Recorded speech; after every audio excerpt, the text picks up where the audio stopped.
Favorite dressers is Giselle Bryant because she likes to wear clothes that, don't really align with fashion, and I think that that's brave. I want some of your brownsugar.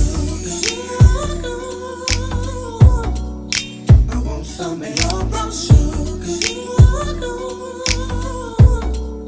I want some of your brownsugar. Hello beautiful people, welcome back to my channel. This is Brownsugar Commentary and I'm your girl, Kayla. If you're new here, make sure to subscribe for more videos about black entertainment, black womanhood, whatever else I feel about this week. Alright, let's get right into it. So, I ain't gonna lie to y'all, it's been a cute minute since I have uploaded a video, and it's been even longer since I have actually filmed a video, and I have a great explanation for that per usual. I got a new job recently, so like navigating, when I'm gonna film and I'm gonna edit, and obviously going to work and stuff, is still, new and trying to navigate that. So please bear with me, okay? But I still have plenty of good content on the way for y'all. We gotta talk about these Grammy nominations. We gotta talk about all the nonsense that's been going on in pop culture. And of course, we have to do our yearly wrap up of all our favorite TV shows, movies, and music, okay? So be on the lookout for those. It is coming soon. Also, part of me ranking all of Tyler Perry's filmography is also on the way as well. If you have not checked out part 1, definitely do so. It's a good time, okay? But without further ado, let's get into the topic for today, shall we? So I want to talk about our favorite topic, okay? Good old nasty old colorism, okay? And specifically colorism on the hit Bravo reality TV series Real Housewives of Potomac, okay? This has been the talk of the town for the past couple of weeks on social media, and you already know, as the person who stay talking about colorism on this here channel, you already know I gotta give my 2 cents and then some, okay? So let's get right into it. So I have always wanted to talk about the colorism on Potomac because I've noticed it from literally day one.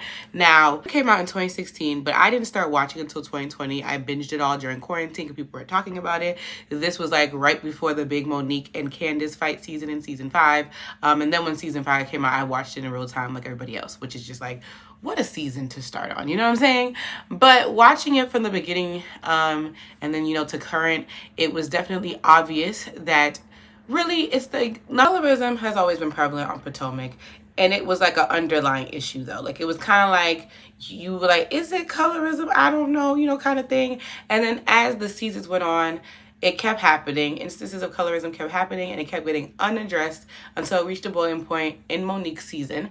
And the treatment of Monique and the aftermath of that fight definitely unearthed a lot of colorism. And then the following seasons, because now Monique is gone and Wendy is now the new target, you see it even worse. And now season 7, we have reached the point of no return, okay? But like I said, colorism has always been an issue on this here franchise, more than any other franchise.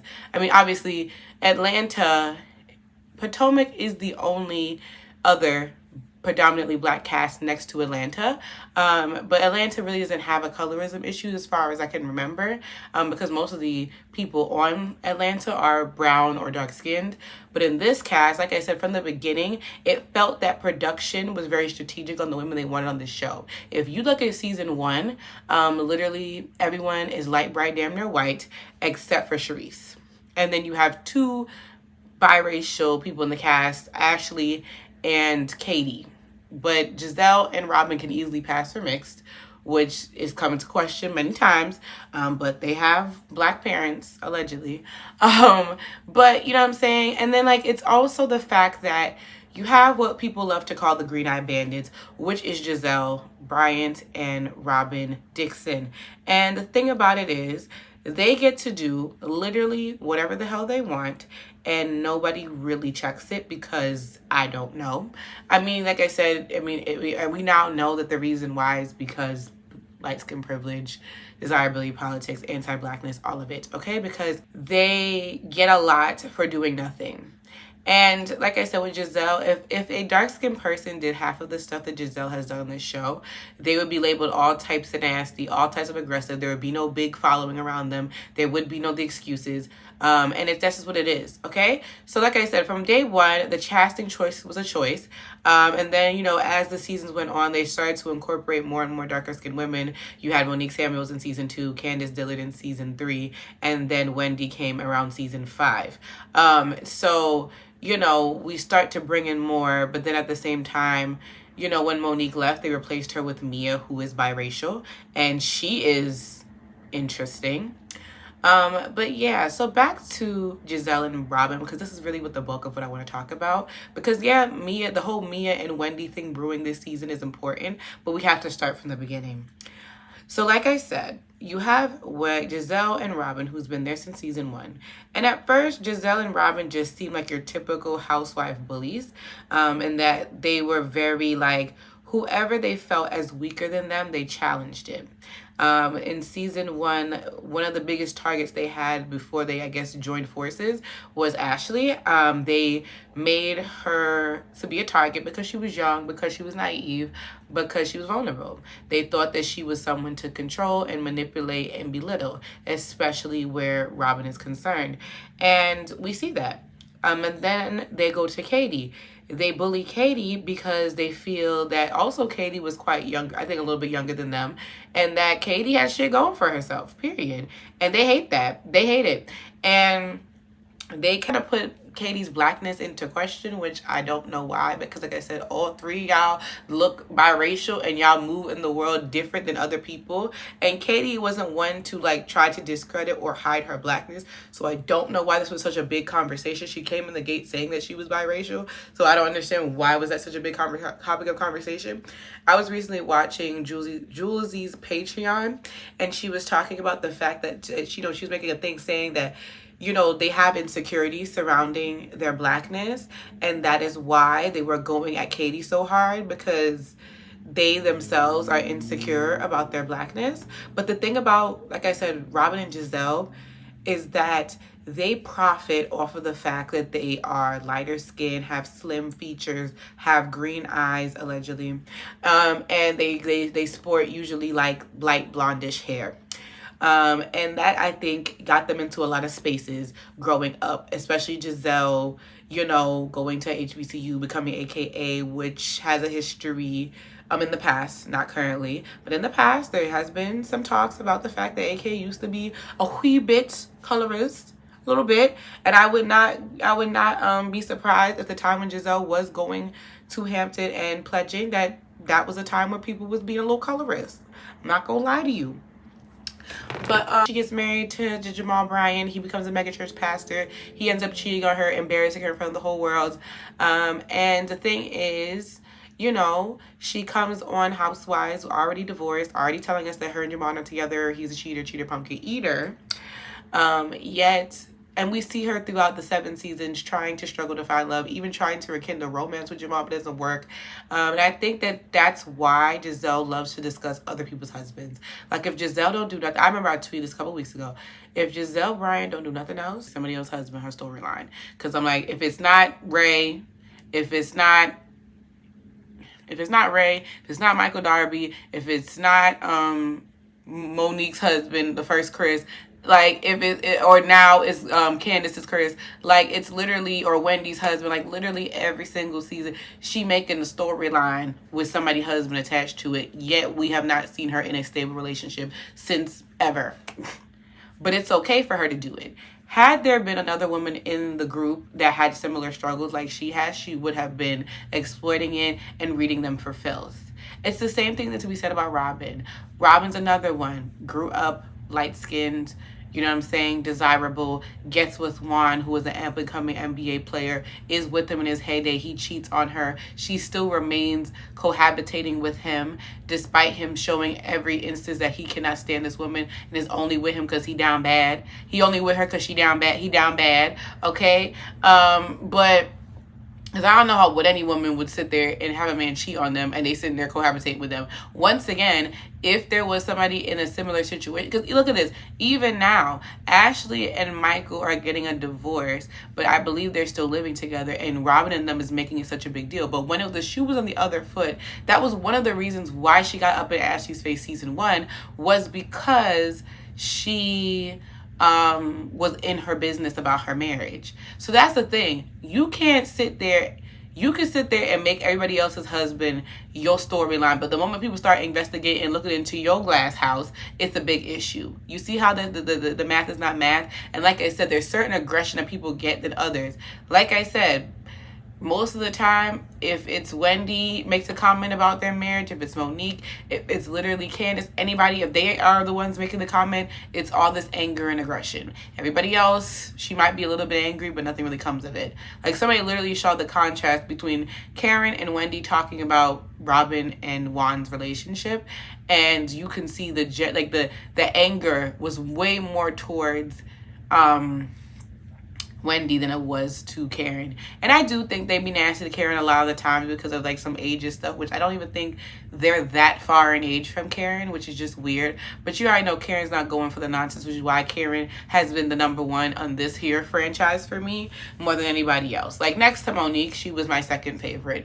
But yeah, so anywho, the thing about, like I said, Giselle and Robyn, despite them not having the successful relationship, despite them not having the successful career, because what the two of them be doing? I said Robyn's flipping houses and selling hats. I ain't seen nobody wear them damn hats. Giselle had like a skincare thing or like a makeup thing, like season 1 or 2, whatever happened to that. She wrote that book, whatever happened. Did anybody read that book? Did anybody buy that book? I don't remember seeing it nowhere. Like, she just be there, just existing. So the career thing is not happening. The third thing is style. We all know that Giselle is tacky down. Robyn just gives nothing. And then hair-wise, both of their hair be looking a hot goddamn mess. Robyn's hair, Giselle, this is more Giselle more than Robyn, but Robyn has some questionable moments with the hair as well. But yeah, the personality doesn't give. They don't read people down. They're usually just mean and nasty and, like I said, aggressive, gaslighty, and just colorist. I don't care. Because like I said, when more darker skinned women start to come into because look, there was Charisse there, but I feel like the reason why they don't be going for Charisse like they would going for other darker skinned women, because Charisse ain't got nothing. Charisse ain't got nothing. Like, even when she had that little champagne room situation, Robyn, you can tell the jealousy on Robyn. So, like, if her marriage would have continued and she would have stayed on the show, I don't think they would have still been friends. But because she left, like, after, like, season 2 and, like, her life kind of went to crap after that, you know, we see her making little glimpses trying to come back. She has nothing going on for herself. So they have nothing to worry about. They like Charisse because she stays in a subservient position. They stay beneath them. So long as a darker skinned woman is doing better than them, or what they perceive to be doing better than them, whether that means in their marriage or in their careers or whatever, they hate it. They hate to see it, and they're going to bully this person because they can't do anything else. You can't take the husband away. They try to. You can't take the career away. They try to with that too. But it's just, when all else fails, let's just bully them and then label them aggressive, gaslight them, and treat them like crap. And we see this the most with Miss Monique Samuels. So Monique Samuels, as I said, popped onto the scene, I want to say season 2, and Giselle had a problem with her from day 1 for reasons we cannot say. When she was trying to have a conversation with Monique, the very first conversation, she was asking Monique, like, oh, like, where in Potomac do you live or something? And Monique read her down and was like, I got properties, honey. She said, I don't got just one house, I got several houses. She hated it. And Monique was with an NFL player, or former NFL player at that time. She had a very nice house. She was younger. She was like a fun girl. She was rapping. She just seemed like she was the entire package, and they freaking hated it. Literally, the first time Giselle comes to Monique's house, she's critiquing it, she's talking crap, and then gets upset when she gets kicked out. Like, girl, what are you doing? Like I said, trying to find fault with Monique every single chance that she got. And you see Monique genuinely trying to make attempts to be her friend, and it keeps getting shut down. And of course, Robyn, being the follower that she is just following suit and continuing with the nastiness. And like I said, we see this carried on for several couple of seasons, which is why you see Monique getting closer to Candace, who was the newcomer in the following season, and you see her getting closer to Karen, because I said Karen usually is Switzerland, but you already know Karen cannot stand Giselle and Robin anyway. So you see them all three kind of forming like an alliance, a friendship, what have you, until we get to season 5, and Candace and Monique have this big fight, which was heavily instigated by none other than Gizelle. Gizelle orchestrated the whole thing to get Monique off the show. I don't care what nobody says to me. That's all it was, and that's all there is. I don't want to hear it. And you know, a lot of people have a lot of opinions about the fight and saying that, oh, Monique shouldn't have put hands on Candace and she deserved to leave or get kicked off, whatever you want to interpret the situation as, and whatever, and violence is not the answer. And here's my thing about it. Like, number one, everyone lists a coulda, shoulda, woulda until you're in that situation. And I feel like when you're on a show like this, where things are so much orchestrated and manipulated for conflict to happen, you can't really fault these people for getting upset. Like, I'm sorry. And I don't understand why people think that, like, yeah, it's not Bad Girls Club or anything where, like, fights are genuinely really encouraged. But like I said, y'all be going for people families. Y'all be going for people character. Like, y'all be really, really trying it. And Candace really be trying it. Like, y'all love to crown her as this queen of, like, jazz. But the jazz be low. Them jazz be low. And I'm just saying, you never know what you're going to do until you do it. And it's not like Monique was out here throwing hands left and right every single season. You know what I'm saying? Like, come on now. Everyone has either talked about fighting on this show, threatened, even like literally Candace on this current episode was there talking about, oh, if somebody threw a drink at me, X, Y, and Z. I was like, you threw a drink at Monique and you sat there and cried for like 2 seasons straight about getting your behind whooped. Please shut up. Unserious. Like, every time I kind of start to like Candace again, I get reminded that she's just an unserious person. I'm like, girl, please.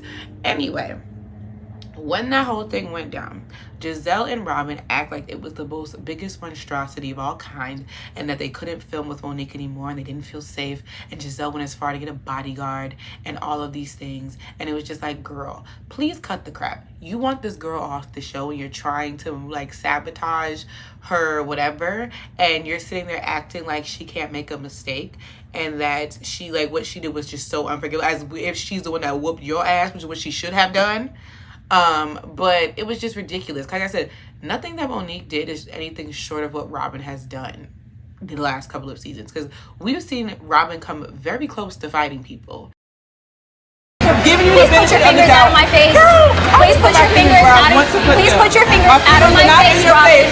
It's putting my finger in your out of my face, Robyn. You shut up. You famous is around here. Please do it. Play with me, Robyn. I ain't got time to play with you. Please do it. Please. Get out my face. Because it will go down. It will go down. Back up out my face if I choke you out with this umbrella. And it doesn't get called aggressive. It doesn't get, people don't say it's not, they don't feel safe filming with Robyn. It's okay. You know what I'm saying? She's threatened, like I said, gotten very loud and aggressive, and nobody labels it aggressive. Nobody labels it wrong. It's okay. But it's not okay when Monique does it, because why? Quickly. So that whole situation pissed me off.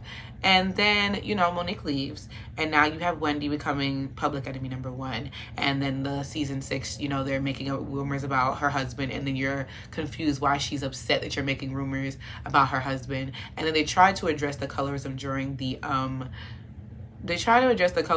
reunion, but like Ashley, I don't know why Ashley was the main one talking, but she was trying to say, oh, there's no colorism, everybody beefs with everybody, and you know, some of the girls do be aggressive, X, Y, and Z. And I'm like, girl, I don't think you should sit this one out. I'm just like, be serious, because like, it's very strategic on the people that Giselle and Robyn have issues with, and above all else, it's very interesting the word choices that they use when these people are simply defending themselves. You see in this current season that, like I said, the past 2 seasons has been Wendy's public enemy #1. You keep poking the bear, you keep being nasty, and you're upset that she's finally saying, look, no more. You sit there and you see that this Mia girl incites a argument with Wendy over something that is literally none of her business. You're not Peter's wife. You are not Peter's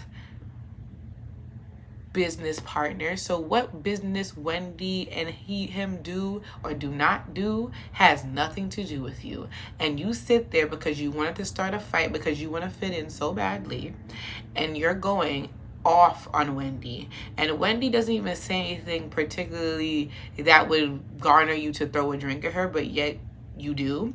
And somehow Wendy's the one that's antagonistic. And you got Robyn's dumb ass with her phone like she's not on a reality show, grinning like a Karen. Like, she just gives Karen, but I said, there's no way. There's no way. Like, please, this is a white woman. She's there talking about you're being antagonistic. You're being antagonistic. What? Oh, so unreal. And then even the episode before all of this, when Wendy is trying to have, I guess, a powwow situation with them and trying to get to the bottom of why they don't like her, and Robyn, I guess, where she's talking about the incident with her and Robyn like a couple episodes before of them having an argument, and that Charisse had to hold Robyn back, and Robyn literally gaslights this woman as if they're not a reality show and that Bravo can't roll the Carfax, in which they did, where they literally see Charisse holding her back and Charisse dumb behind sitting there trying to cape for her. And I'm like, what are you doing? You know you held that girl back, because you always have to hold her back because she's aggressive. And the way that she's raising her voice, and then Gizelle popping in and raising her voice, like, oh my God, the two of them are so freaking disgusting. Like, it is unreal the way those two carry on, which is why I stopped watching the show after Monique left, because it was just so triggering. Like, to see the way that they really interact with women, really, or the way they interact with dark-skinned women. And I don't care what no one says to me. It is colorism. Like I said, the treatment that they receive, how they can literally move through this entire series and nobody really checks what they do, and it's never labeled aggressive, it's never labeled mean-spirited, it's never labeled nasty. But if other people do a fraction of what they do, it's all this hoopla around it. And like I said, usually the women that they're doing this to are darker skinned women, or they're saying this is darker skinned women. And like I said, the only reason why Gizelle, I don't know why she gets this HBIC status, because she has none of the qualifications to be that. She just doesn't, like, be serious, is because of the way that she looks. And the same thing with Robyn. And that's just that on that. Like, I just really do not like where this season is going. And like I said, it really just it's not even fun to watch. It's not entertaining. It's nasty. And to sit there and y'all are not truly understanding how disgusting this looks on y'all part as grown-ass women, and you don't check yourselves about your own anti-blackness, it really says a lot. And I don't, like I said, I'm not interested in a reunion where we're going to do the same old gaslight Wendy for like an hour and a half or for 3 parts. We're not doing that. And I don't need Andy to do the reunion, and I don't need Nicki Minaj to do the reunion either. I need a woman, a dark-skinned woman preferably, who knows, you know, who understands what the hell these group of women are doing to the darker skinned women on this cast, and I need them to read them the rights. I also need production to come through the receipts. I want them to show a compilation, not only of Robyn being aggressive, but her and Gizelle, and how nasty they were to the past dark-skinned women on this show. Are they gonna do it? Probably not, but they should, because I'm like, people are speaking up. People are not gonna watch this anymore. Like, this is not fun to watch at all. And people are way more understanding of colorism. And like I said, I think that this Wendy thing had to happen. And unfortunately, I wish that people had the support from Monique as they did with Wendy. I mean, granted, I feel like if Monique were to, if Wendy would have retaliated on Mia and fought her, yeah, try to make Wendy the villain, even though Mia was the one that started that. Mia gotta go. I don't know who the hell she is. I don't like her. I don't want to see her no damn more. She another one. What the hell does she got? She with a married man. Or she was bragging about the fact that she got with a man who was married before they got together. What? But I can guarantee, like, these women are so hypocritical, because I just feel like if it was a new person in the cast and they had that same situation, she would have tried to say something nasty about them. Like, I'm just like, these women are so hypocritical. It's just like, I'm sorry. She gotta go. The green-eyed bandit's gotta go. I don't know what chokehold that Gizelle got on Andy, but release it. Release it right now. She got to go. You can find somebody else. Please. I don't want to hear that. Nasty down over there, down to Bravo, and we need to do freaking better. Like, immediately. Or, like, cancel it. Cancel the franchise, babes. I'm so sorry. Get them 3 up out of there or cancel the damn franchise. I don't want to see it. Nobody wants to see that. Like, seriously. How could you stand either one of those women at this point? Like, give me a good explanation. Because it's not even like they're a good villain. They're just nasty. They are nasty, mean-spirited, disgusting individuals. And the only saving grace they got is their kids. So maybe we should get off the damn TV and go take care of them kids. That's what I think, personally. Because y'all being disgusting, especially Gizelle to having brown-skinned daughters. I hope to God she does not treat them the way that she's treated women. Like, what does that say to them? You not embarrassed? Like, please, get that crap out of here. I don't want to hear it. But yeah, those are all my thoughts on the current season of Potomac and the colorism and all that good stuff. Or really not good stuff, tragic stuff. But y'all let me know what y'all think about Potomac. Did y'all notice the colorism from day one? Are you watching the current season? Will you keep watching after this season? Let me know all your thoughts and opinions down in the comments below. And thank you guys so much for watching. I will definitely see y'all in my next video. Peace out, y'all.